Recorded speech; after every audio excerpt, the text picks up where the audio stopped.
It's springtime, the soil is workable, the ground is no longer frozen. I can get my shovel into the ground and finally transplant this huge patch of rhubarb. And what you need to do is locate the buds or eyes that are on this rhubarb plant, and those are all those little red buds that you see. And each one of those can create a new rhubarb plant, so you don't want to slice those.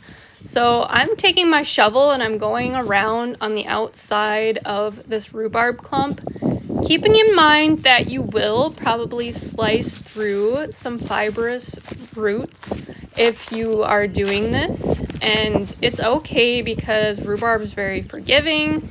And as you do this, you might even pop off a division.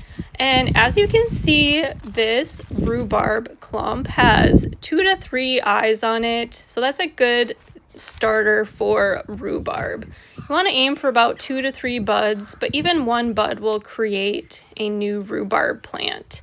So here's another section of rhubarb. They're all going to look different.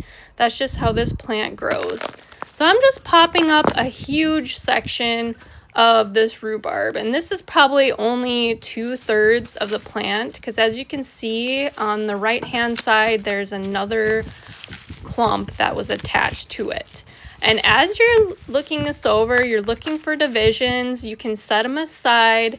These rhubarb divisions, sometimes they'll easily come apart from the other clump.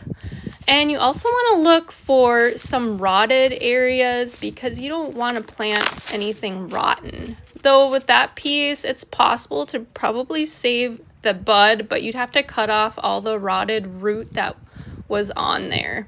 So I am going to make this more manageable. I'm slicing it in half, and I did locate where the buds are because I don't want to slice through those buds. I'm just trying to keep as many divisions as I can. And once you split this apart, it's going to be a lot easier to manage instead of that huge clump. And then you're just finding divisions, 2 to 3 buds. Even one bud will work, but I'm trying to aim for at least 2 buds because I know that the rhubarb will establish a lot quicker.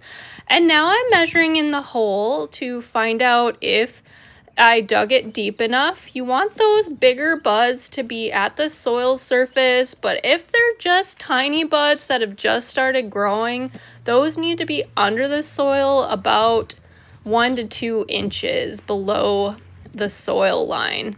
And the soil line is just basically the ground level of where the soil level is naturally at. So this is the other third of this rhubarb plant. As you can see, it's very large. You want to transplant your rhubarb about every 5 years or so that it stays productive.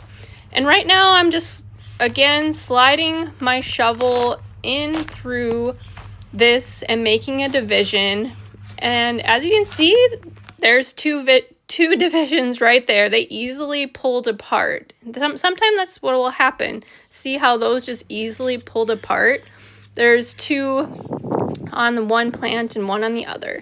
And then you want to go ahead and once you've firmed in your soil, you need to pack some soil around those rhubarb pieces. You want to water it in really well and make sure everything is all the soil's packed in nicely and it has some water. In this, I planted 12 divisions. This area, I planted about 9 divisions and did the exact same thing, watered them in. The next thing you need to worry about is disposing of the rotten rhubarb pieces that you're not going to use. You can look through it and see if there's buds and see if you want to cut off some of the rotten part and see if you can still plant it. I did do that with a couple pieces that I thought were salvageable, but those rotten pieces of rhubarb need to be disposed of in a trash can. They are toxic, just like the leaves are toxic on the rhubarb plant. You don't want your dogs or kids getting into these pieces of rhubarb, so just make sure that you put it in a safe place, either in the trash or where your dog cannot get into it. And finally, this was the before picture of the rhubarb. There's a lot of areas that are rotten. And then after, I just planted a very small chunk back in the place where it was. So if you like this video, give it a like, subscribe. Thank you so much for watching, and happy gardening.